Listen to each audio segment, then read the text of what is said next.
pauta social ficou inserida no Ministério da Mulher, da Família e dos Direitos Humanos, que pode ser resumido como: todas as pessoas têm direitos que garantem a dignidade da vida humana, independentemente de raça, sexo, nacionalidade, idioma, religião ou qualquer outra condição.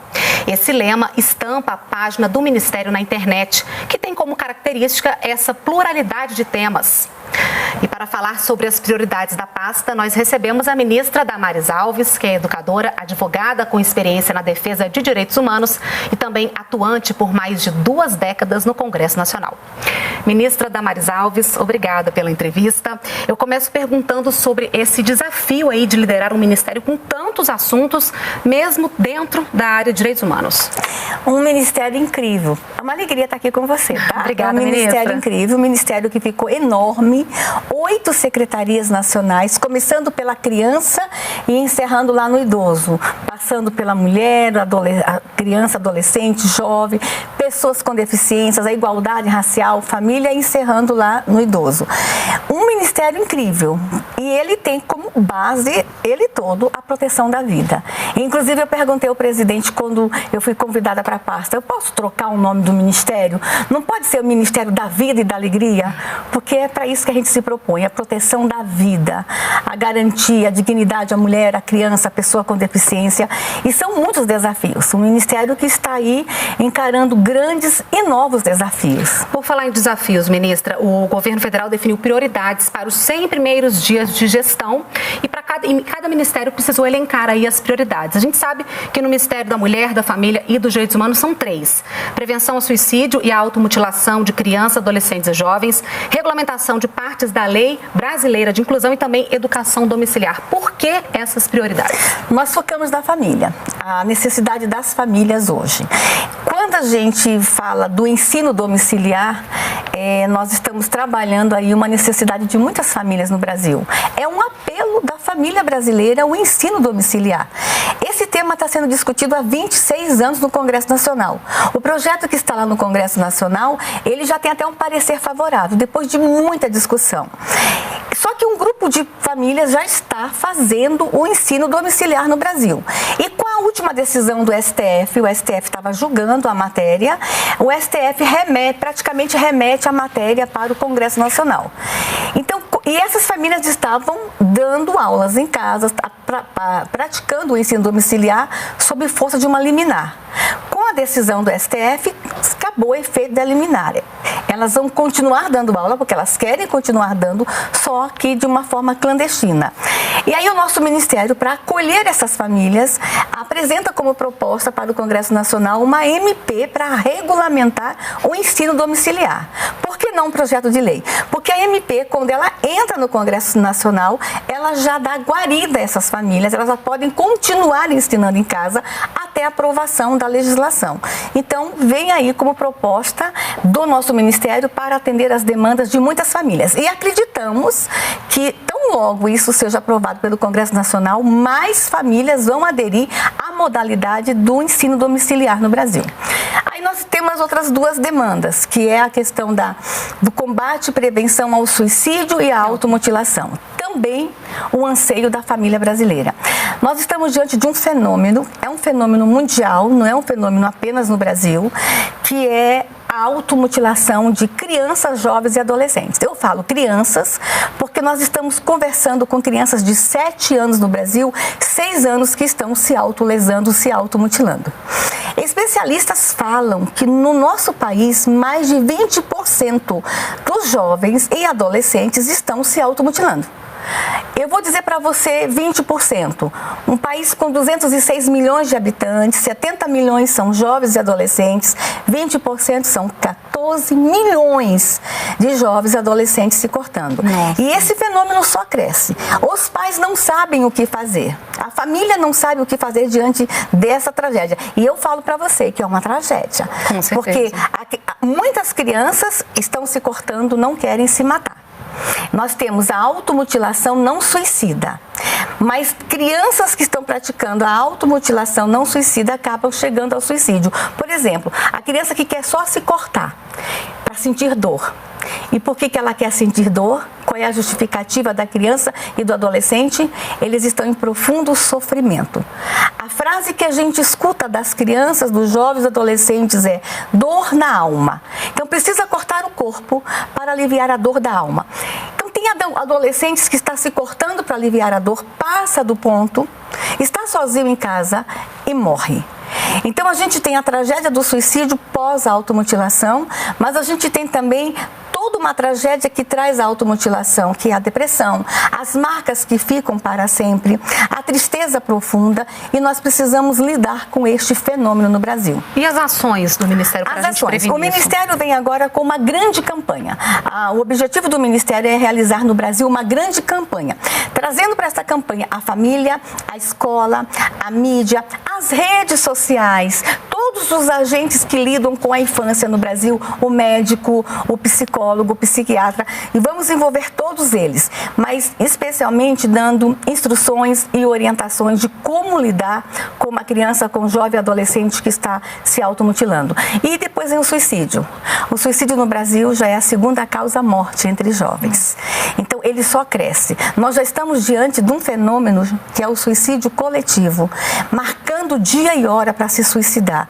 Nós vamos precisar enfrentar isso com muita delicadeza, com muita seriedade e trazendo a família para este processo. Ministra, inclusive o Ministério convidou o Facebook para integrar esse grupo de trabalho sobre esse tema, é isso mesmo? Exatamente. Como é que vai ser isso? Nós entendemos que não dá para a gente falar com o adolescente, com o jovem hoje, sem estar envolvendo as redes sociais. E eles já têm, inclusive as redes sociais já têm iniciativas próprias de combate ao suicídio e à automutilação. Mas nós queremos trazê-los para essa grande campanha. E, inclusive, se chegar ao momento de tivermos que até ajuizar e pedir para eles retirarem algumas imagens do ar. Por exemplo, se você entrar agora no Google, na pesquisa e colocar lá como me cortar, você vai encontrar um monte de vídeos, de imagens te ensinando você a se cortar. Se uma criança colocar no Google agora uma pesquisa, numa busca, como me enforcar, vai receber vídeos ensinando como se enforcar. Então nós estamos conversando com as redes sociais, até onde nós podemos ir juntos e até onde eles podem melhorar seus mecanismos de proteção da criança, do jovem, do adolescente no Brasil.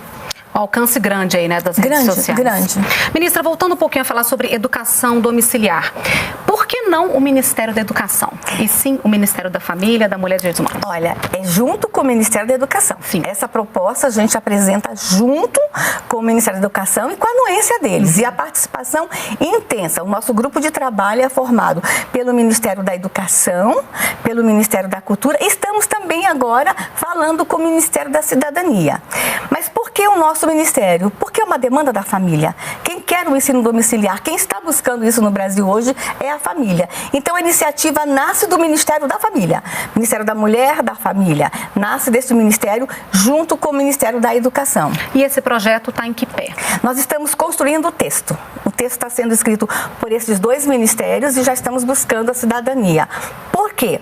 No Ministério da Cidadania hoje está lá o antigo Ministério da Cultura e o antigo Ministério do Esporte. Então nós queremos prever também ações culturais e ações de esportes que as crianças podem estar usando, que não seja propriamente na escola. Inserir essa criança também em atividades culturais. Então já estamos conversando com o Ministério da Cidadania para construir uma legislação que de fato venha alcançar os anseios da família, mas também que proteja a criança que está no ensino domiciliar. O aluno que é membro de uma casa, de uma comunidade que decide pelo ensino domiciliar. Comunidade, porque nós já temos algumas experiências no Brasil de condomínios, né? 6, 7 casas naquele condomínio resolve ter o ensino domiciliar.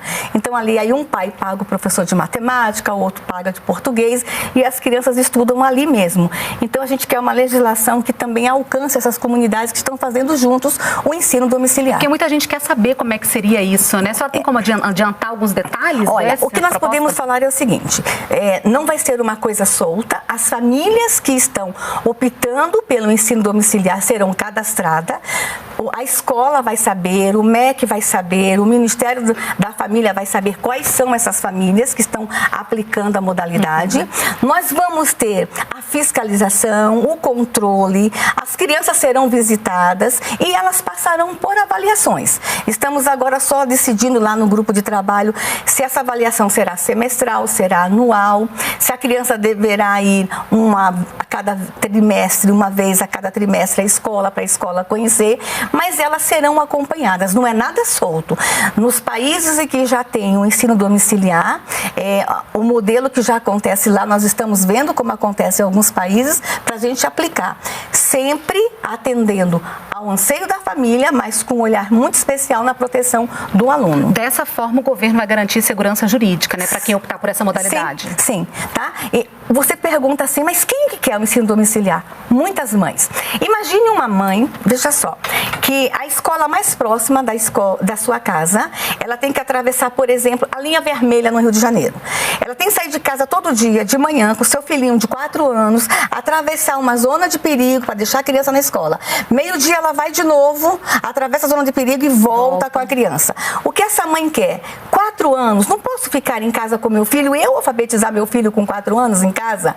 Com 5 anos eu não posso alfabetizar? Então ela vem atender o anseio de muitas famílias, mas nós temos profissionais de carreiras também. Por exemplo, alguém aqui em Brasília que passa num concurso público, vamos supor, Ministério da Fazenda. Aí a sua primeira lotação é lá no interior do Pará, num lugar muito longe, que não tem a escola, que está dando a qualidade de educação que o seu filho recebe em Brasília. Sabe o que acontece com esses profissionais? Às vezes eles vão e deixam a família em outro lugar. Diplomatas, acontece muito com diplomatas. Então, se eles puderem levar o filho e aplicar o conteúdo em casa e voltar no final do ano para fazer a avaliação, essa família vai estar junta. Então, o ensino domiciliar vem para atender a demandas de muitas famílias no Brasil. Com certeza. Ministra, outra ação prioritária do Ministério é a regulamentação de partes da Lei Brasileira de Inclusão. Que partes são essas? Veja só, essa lei era um sonho para o Brasil. E infelizmente, essa lei demorou 14 anos para ser aprovada no Congresso Nacional. Eu estava lá como assessora, acompanhei cada artigo que foi escrito, que foi aprovado. A lei já está aprovada. O Brasil tem uma lei extraordinária, a Lei de Inclusão, que muitas pessoas conhecem como o Estatuto da Pessoa com Deficiência, mas é a Lei Brasileira de Inclusão. Ela é uma lei com mais de 100 artigos. Só que ela está aprovada há 4 anos, mas tem muitos artigos que não estão regulamentados. E então, o que adianta ter uma lei no papel? Nós queremos que ela saia do papel e tenha efetividade. Entendeu? Então, é o que nós vamos fazer agora, regulamentar todos esses artigos. E quais são os passos iniciais? Criamos um grupo de trabalho com membros de diversos ministérios, porque nós vamos envolver aí o Ministério da Educação, da Saúde, Ciência e Tecnologia, Cidadania. É uma lei que alcança diversos segmentos da sociedade. O grupo de trabalho está estudando e nos 100 primeiros dias eu acho que a gente vai conseguir regulamentar 3 a 5 artigos. Mas o Ministério continua. Até o final do mandato do presidente Bolsonaro, a gente quer entregar para o Brasil a lei completamente regulamentada. E é uma lei que vai fortalecer os direitos das pessoas com deficiência, né? Sim. Importantíssimo. Olha, é bom lembrar que nós temos no Brasil mais de 40 milhões de pessoas com alguma deficiência. Consegue imaginar o número de pessoas que precisam que essa lei seja regulamentada e que tenham seus direitos garantidos? Essa lei, ela não só garante direitos, como ela também traz a punição para quem viola esses direitos. Nós precisamos, de fato, que essa lei esteja assim, regulamentada o mais breve possível para a gente estar aí protegendo essa população tão grande. Ministra, as denúncias de violência contra a mulher têm aumentado aí nos últimos tempos, né? Quais as ações a senhora pretende implementar para combater esse tipo de violência contra a mulher? Violência contra a mulher é uma marca que essa nação tem que superar. Somos o 5º país do mundo que mais mata mulheres. É uma tristeza falar sobre isso. A cada 11 minutos, uma mulher é estuprada no Brasil. E a cada 7, uma mulher sofre violência. Mas a mulher não sofre violência apenas em casa, não é só violência doméstica. A mulher no Brasil sofre violência no ônibus, no metrô, no avião. O que a gente está vendo no Brasil é um desrespeito à dignidade da mulher. Nós vamos precisar encarar este tema de perto. Mas a gente tem uma grande legislação, nós temos uma lei maravilhosa, a Lei Maria da Penha, é uma das leis mais perfeitas de proteção à mulher no mundo. Outra outras nações vêm buscar muito a nossa legislação, conhecer a nossa legislação. O que nós precisamos fazer no Brasil? Reforçar essa rede de proteção da mulher. Não adianta eu ter uma lei perfeita, uma lei extraordinária, se eu não tenho uma boa delegacia da mulher. Mas não adianta eu ter uma lei perfeita, uma boa delegacia, se a vara de enfrentamento à violência contra a mulher não está atuando. Ou se os agentes de proteção da mulher não estão preparados. Nós precisamos, no Brasil, rever essa rede de proteção e fortalecer essa rede de proteção. E o Ministério vem com esse olhar. Aonde nós estamos errando? Temos uma boa legislação. Nós temos um Brasil que quer superar isso. Aonde está o problema? Nós vamos encontrar isso juntos. E nós estamos aí vindo agora, nesse exato momento, com um olhar muito especial às ações protetivas da mulher. A gente vê muita reclamação de mulheres que estão sendo protegidas, que estão no programa de proteção, mas o agressor se aproxima dela. O que está acontecendo? Vamos buscar iniciativas que garantam realmente a proteção a esta mulher. Já temos excelentes iniciativas no Brasil, por exemplo, o botão do pânico lá no Espírito Santo. A mulher tem um instrumento e quando o homem se aproxima dela, que ela vê e sabe que o homem está por perto, ela aperta este botão, é um aparelhinho, 3 minutos depois tem uma viatura perto dela. Mas a gente já está encontrando aplicativos de celulares, estão sendo apresentados para nós. Toda mulher tem um celular. Ela ter um aplicativo, saber que o agressor está por perto, ela acionar o seu aplicativo. Então, nós precisamos encontrar mecanismos que garantam de fato a proteção da mulher, especialmente aquela que já está no programa de proteção. Ministra, a senhora acha que as mulheres estão mais conscientes, estão denunciando mais? Muito. Mas precisamos melhorar isso. Este ano, no Ministério da Mulher, da Família e dos Direitos Humanos, nós temos um canal para a gente receber as denúncias de violência contra a mulher. É o Ligue 180.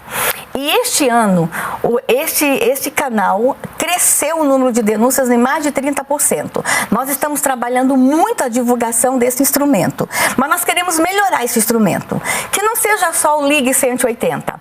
Hoje todo mundo tem o Instagram, todo mundo tem o Facebook. Nós vamos agora adaptar esse instrumento também para as redes sociais, que as mulheres façam denúncias também por meio das redes. E detalhe, a gente fala muito que a mulher tem que denunciar. Não é só a mulher, não. Todo mundo tem que usar esse instrumento. Essa história que em briga de marido e mulher ninguém mete a colher, acabou. É uma obrigação de todos nós estarmos envolvidos e encorajando a proteção da mulher. Vizinho pode ligar sim, o filho pode ligar sim. E a ligação, olha, os nossos agentes são preparados para receber a ligação e manter todo o sigilo do denunciante se ele quiser ficar de forma anônima. Mas nós temos uma equipe pronta e estamos melhorando ainda mais esse canal de recebimento de denúncia. Chega da gente se omitir. Chega da gente passar perto de uma mulher que a gente percebe que ela está sendo constrangida e a gente fala, estou muito ocupado, tenho nada a ver com isso. Todos nós temos muito a ver com tudo isso no Brasil. Só assim a gente vai mudar essa realidade na nação. Tá certo. Ministra, nós acompanhamos aí aquela trágica morte dos adolescentes no Centro de Treinamento do Flamengo, que reabriu a discussão aí sobre a guarda de jovens que estão trabalhando, né, e morando longe das famílias, fora de casa. O que o Ministério pode fazer no caso desses alojamentos, desses centros de treinamento, desses grandes times brasileiros aí, tendo em vista o Estatuto da Criança e do Adolescente? Olha, a gente sempre desconfiou que tinha alguma coisa acontecendo, porque a gente sempre ouviu falar, uma escolinha de futebol tem um abuso, um alojamento está acontecendo isso, está acontecendo aquilo, mas a gente nunca viu políticas públicas de fato para fiscalizar. A gente nunca viu mecanismo de fato que estivesse fiscalizando isso. E são muitos. Eu vou dizer para você que são milhares de meninos e meninas em alojamentos. Nesses centros, né? E não vamos pensar só no futebol, não. Nós temos a ginástica, nós temos o vôlei, nós temos diversas modalidades que crianças saem de suas residências e ficam à disposição, e ficam alojadas fora de casa. E o que aconteceu? Assim que esse episódio, essa tragédia que nos assustou, ocorreu, o Ministério deixou um canal aberto para o Brasil, que é o Disque 100. Então, nós começamos a anunciar, se você sabe de algum alojamento, não precisa ser alojamento, uma escolinha de futebol, um clube que a criança fica o dia inteiro, nós temos muitas modalidades dessas, né? Liga pra gente.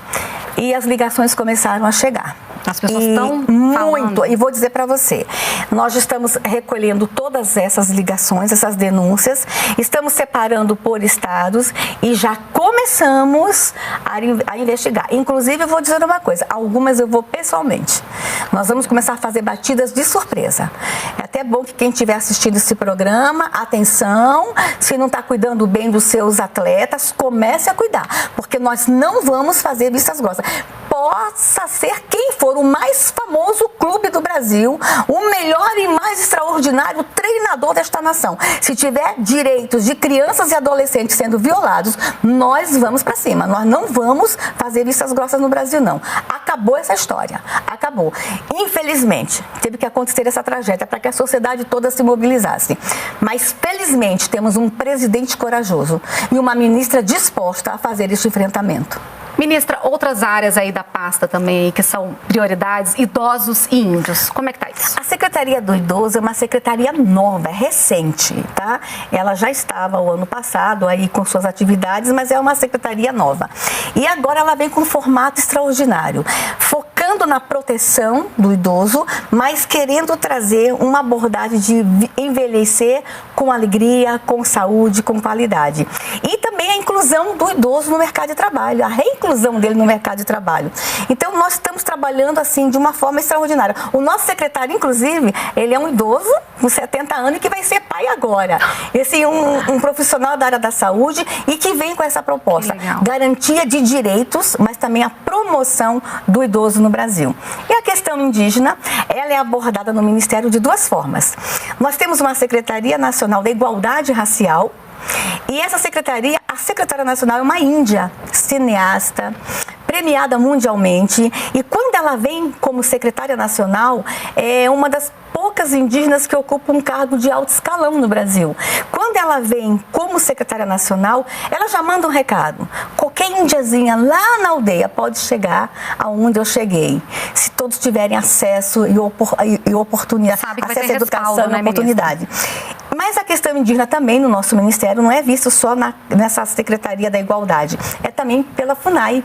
A FUNAI está nesse ministério e a FUNAI agora vem focando muito na promoção territorial, desenvolvimento territorial. O que é isso? O índio como um todo, cuidar do índio como um todo. Não focar apenas na questão da demarcação da área, mas nós vamos acompanhar a jovem indígena estudante, ela sai da sua comunidade, chega num grande centro, como é que ela está sendo tratada nesse grande centro. Nós vamos focar mais na questão da promoção da mulher indígena, nós vamos estar trabalhando o combate à violência contra a mulher indígena que existe em comunidades indígenas, o idoso indígena, a criança indígena. Então nós estamos vendo o índio de uma forma global, o índio como um todo, tanto pela FUNAI como pela Secretaria Nacional da Igualdade Racial. E é isso que esse ministério vem. E detalhe, a transversalidade do tema. Quando eu falo de Secretaria da Criança, eu tenho que lembrar que eu tenho criança indígena, eu tenho criança cigana, eu tenho criança quilombola, eu tenho criança com deficiência. Quando eu falo de idoso, eu tenho que lembrar que eu tenho idoso com deficiência, idoso negro, idoso indígena. Então, todos os temas nesse ministério eles são abordados de uma forma transversal. Enfim, levar cidadania, né? Para todos. E garantia de direitos humanos a todos. Isso que importa. Ministra, muito obrigada pela entrevista. E você, muito obrigada por acompanhar essa entrevista com a ministra Damares Alves. Até a próxima.